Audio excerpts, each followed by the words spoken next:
Hello class 10th। आज हम chapter number 3 pair of linear equation in two variables के बारे में पढ़ेंगे। ये आज सेकंड लेक्चर है इसका।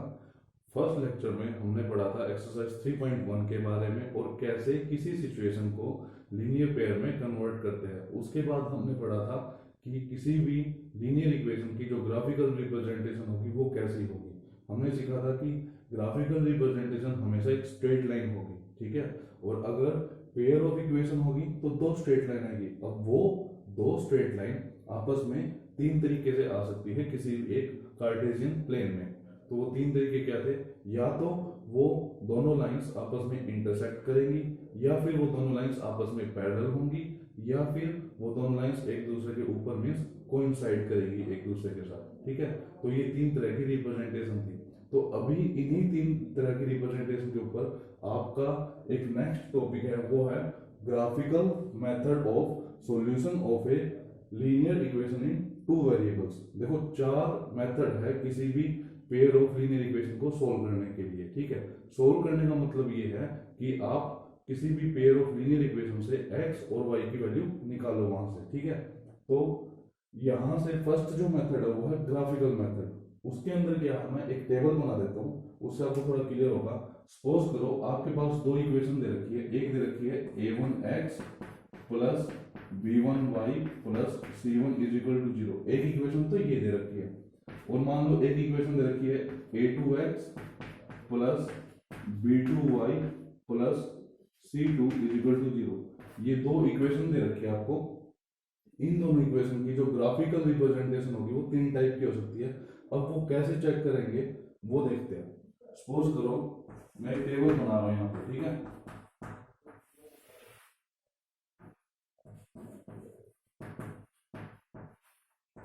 इस टेबल में आपको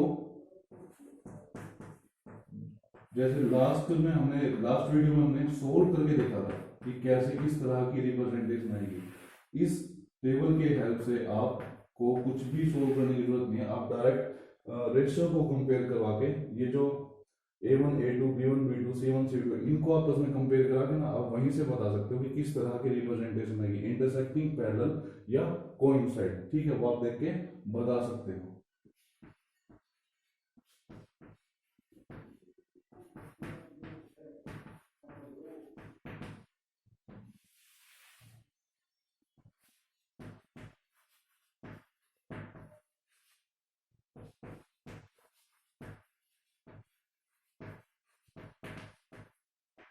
इस टेबल को आप नोट भी कर लेना।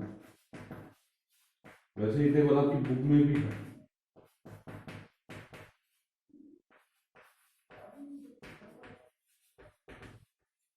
देखो, सबसे पहले पेयर ऑफ इक्वेशन हमारे पास ये है a1x। कोई भी इक्वेशन हो, ठीक है, टू वेरिएबल में linear equation a1x plus b1y plus c1 is equal to 0। और एक है a2x plus b2y plus c2 is equal to 0, ठीक है। अब करना क्या है, देखो x का कोफिशिएंट फर्स्ट इक्वेशन में क्या है a1, और यहाँ पर सेकंड इक्वेशन में x का कोफिशिएंट क्या है a2। आप क्या करोगे, कंपेयर करोगे a1 by a2 b1 by b2 c1 by c2, ठीक है। तो कंपेयर करने के बाद सबसे पहले अगर आपके पास इस तरीके से आ जाए कि a1 बाई a2 जो है वो इक्वल नहीं है b1 बाई b2 के, ठीक है। सिर्फ इतना ही, c1 बाई c2 के इक्वल हो या ना हो doesn't matter, but a1 by a2 जो है वो इक्वल नहीं है b1 बाई b2 के। तो उनका जो ग्राफ आएगा ना, जो उनका ग्राफ आएगा वो हमेशा इंटरसेक्टिंग लाइंस आएगा, ठीक है। तो ग्राफ कैसा आएगा, इंटरसेक्टिंग लाइंस, ठीक है। दोनों ही इक्वेशन का जो ग्राफ बनेगा वो आपस में इंटरसेक्ट करेगा एक पॉइंट पर, और एक ही पॉइंट पर वो मिलेंगे तो उसका मतलब एक ही सॉल्यूशन होगा उनका, ठीक है। उसको क्या कहेंगे, यूनिक सॉल्यूशन, ठीक है।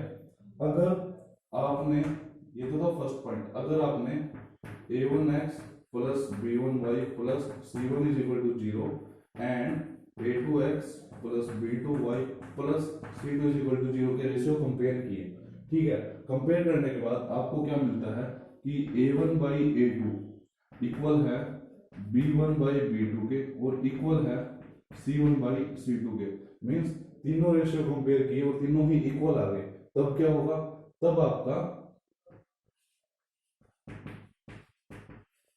लाइंस जो है आपस में कोइंसाइड करेंगी, एक दूसरे के ऊपर आएगी, और वहां पर कितने सॉल्यूशन होंगे, infinite many solution,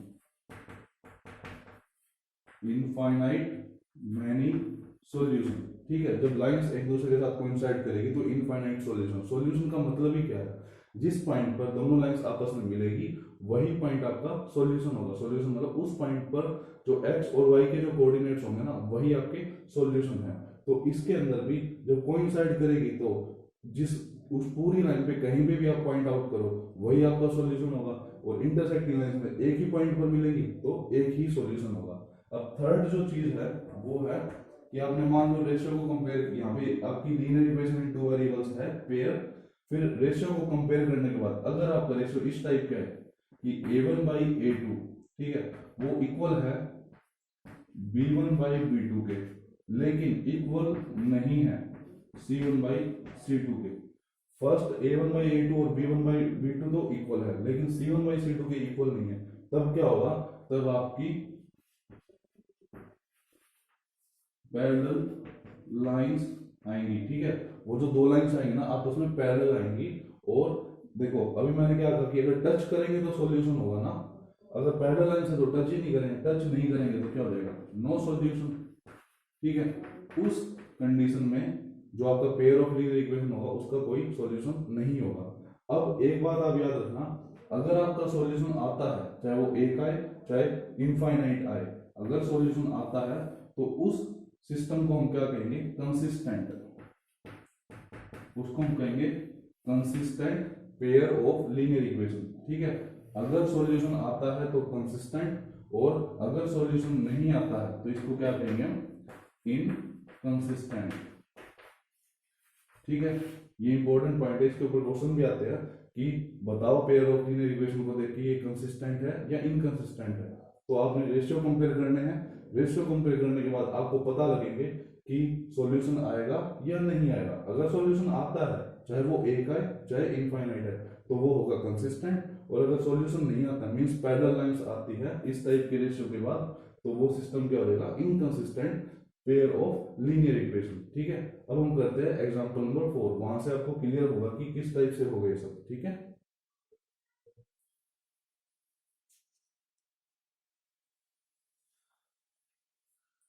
example number 4 में क्या है, आपको एक पेयर ऑफ लीनियर इक्वेशन दे रखा है।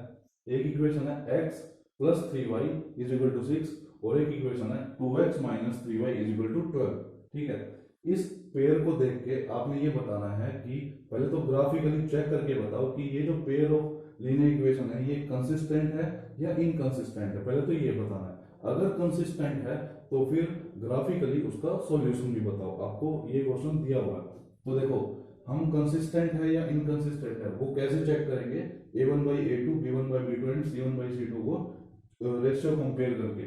तो देखो यहाँ पे फर्स्ट इक्वेशन में A1 की वैल्यू क्या है, A1 की वैल्यू है 1, B1 की वैल्यू क्या है, B1 मतलब y का कोफिशिएंट, वो कितना है, प्लस का 3, और C1 की वैल्यू क्या है, इज इक्वल टू में देखो इसको इधर लेके आओगे, अगर 6 को इधर लेके आओगे तो माइनस का 6, और ये प्लस का 12 इधर आएगा तो वो माइनस का 12। ठीक है, तो इस चैप्टर में यहाँ पर जीरो हो या ना हो कोई फर्क नहीं पड़ेगा। मीन्स अगर आपकी सी की वैल्यू जो कांस्टेंट है वो इस तरफ है तो भी कोई फर्क नहीं पड़ेगा। ठीक है, तो सी की वैल्यू क्या है 6, C1 की वैल्यू, फिर उस हिसाब से A2 की वैल्यू कितनी है, A2 मतलब 2, B2 की वैल्यू कितनी है, B2 कितना आपका y का कोफिशिएंट -3। देखो यहाँ 3 है लेकिन वो माइनस का, तो आपको साइन भी लगाना होगा। अगर सिंपल प्लस का 3 होता तो आप सिंपल +3 लिख सकते थे, लेकिन माइनस का 3 है तो -3 लिखना होगा। और C2 की वैल्यू कितनी है 12। ठीक है, अब कंसिस्टेंट है या नहीं है उसके लिए हम क्या करेंगे, रेशियो चेक करेंगे। तो देखो A1 बाई A2 कितना आएगा हमारा 1/3, B1 बाई B2 कितना आएगा हमारा, B1 की वैल्यू है ये, A2 की वैल्यू है हमारी 2। ठीक है, B1 की वैल्यू है 3 और B2 की वैल्यू है -3। उसके बाद C1 की वैल्यू कितनी है, C1 है हमारा 6 और C1/C2 मीन्स 6/12। अब A1/A2 कितना आ गया हमारा 1/2, ये कितना आया -1, और ये कितना आया 1/2। देखो क्या ये आपस में इक्वल है, यहां से भी इक्वल नहीं है, ठीक है, और ये लास्ट में है। तो अब एक चीज देखो, दो रेशियो तो हमारे क्या हो गए यहाँ पे इक्वल आ गए, 1/2, फिर B1/B2 ये -1 है, और C1/C2 कितना है हमारा 1/2। अब देखो हमारी जो कंडीशन थी वो क्या थी, अगर लास्ट में इक्वल हो या ना हो कोई फर्क नहीं पड़ता, बट A1/A2 अगर इक्वल नहीं है B1/B2 के, तो वो क्या होगा, एक यूनिक सॉल्यूशन होगा। ये हमने अभी टेबल में पढ़ा था। और उसकी ग्राफिकल रिप्रेजेंटेशन कैसी आएगी, इंटरसेक्टिंग लाइंस आएगी वो, है ना, यही पढ़ा था हमने। तो इसका मतलब this pair of linear equations are consistent, ठीक है, क्योंकि हमारा एक सॉल्यूशन तो आ रहा है, सॉल्यूशन आएगा तो वो कंसिस्टेंट होगा। अब अगर कंसिस्टेंट है तो क्वेश्चन में कहा था कि इसका ग्राफ भी बनाना आपने, ठीक है। तो ग्राफ के लिए हम क्या करेंगे, पहले इन दोनों इक्वेशंस के स्ट्रेट लाइन आएंगे, तो क्या करेंगे, मिनिमम 2 पॉइंट तो निकाल दे। तो देखो फर्स्ट इक्वेशन के लिए हम सॉल्यूशन की बात करें, मिनिमम 2 पॉइंट होने चाहिए एक स्ट्रेट लाइन बनाने के लिए। अगर मैं x की वैल्यू 0 रखता हूँ, फर्स्ट इक्वेशन में x की वैल्यू अगर 0 रखता हूँ, तो ये वाली जो टर्म है तो 0 हो जाएगी। तो क्या बचेगा, 3y = 6, y की वैल्यू कितनी आएगी 2। अगर x 0 है तो y की वैल्यू 2। उसके बाद अगर y को 0 रखता हूँ तो x की वैल्यू कितनी आएगी 6, ठीक है। उसके बाद सेकेंड इक्वेशन के लिए सॉल्यूशन निकालते हैं।